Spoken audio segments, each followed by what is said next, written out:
एक छोटे से गांव में एक लड़का रहता था। उसके घर की आर्थिक स्थिति बहुत ही कमजोर थी। पिता की मृत्यु हो गई थी। उसकी मां घर घर जाकर बर्तन मांज कर घर का गुजारा करती थी। वह लड़का अक्सर चुपचाप ही बैठा रहता था। एक दिन उसके टीचर ने उसे एक पत्र देते हुए कहा, तुम इसे अपनी मां को दे देना। उसकी मां उस पत्र को पढ़कर मन ही मन मुस्कुराने लगी। बेटे ने अपनी मां से पूछा, मां, इस पत्र में क्या लिखा है? मां ने कहा, बेटा, इसमें लिखा है कि आपका बेटा कक्षा में सबसे होशियार है। हमारे पास ऐसे अध्यापक नहीं हैं जो आपके बच्चे को पढ़ा सके, इसलिए आप इसका एडमिशन किसी और स्कूल में करवा दीजिए। लड़का खुश हो गया और साथ ही साथ उसका कॉन्फिडेंस भी बढ़ गया। वह मन ही मन सोचने लगा कि उसके पास कुछ खास है। अगले ही दिन उसकी मां ने उसका एडमिशन दूसरे स्कूल में करवा दिया।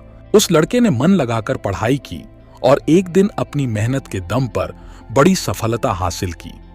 वह लड़का कोई और नहीं, महान वैज्ञानिक अल्बर्ट आइंस्टीन थे।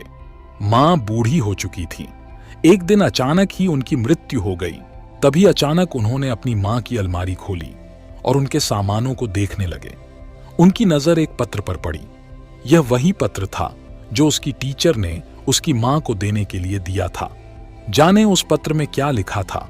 उस पत्र में लिखा था कि आपको ये बताते हुए हमें बहुत दुख है कि आपका बेटा पढ़ाई लिखाई में बहुत ही कमजोर है।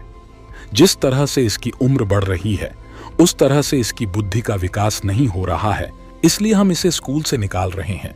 आप इसका एडमिशन किसी दूसरे स्कूल में करवा दीजिए, नहीं तो घर में इसे पढ़ाइए। जिस प्रकार पत्र पढ़कर आइंस्टीन की मां ने अपने बेटे की सोच बदल दी, ठीक उसी प्रकार आप भी अपनी सोच बदल सकते हैं।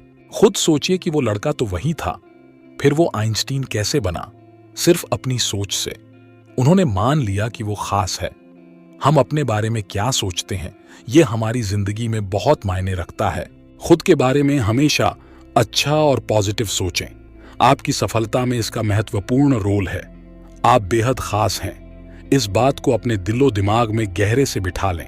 मेहनत करने के बाद भी नहीं मिलती है सफलता, तो जाने क्या है बड़ा कारण। जब सुकरात ने लड़के को नदी में डुबोकर बताया सफलता का मंत्र, आप भी जानें।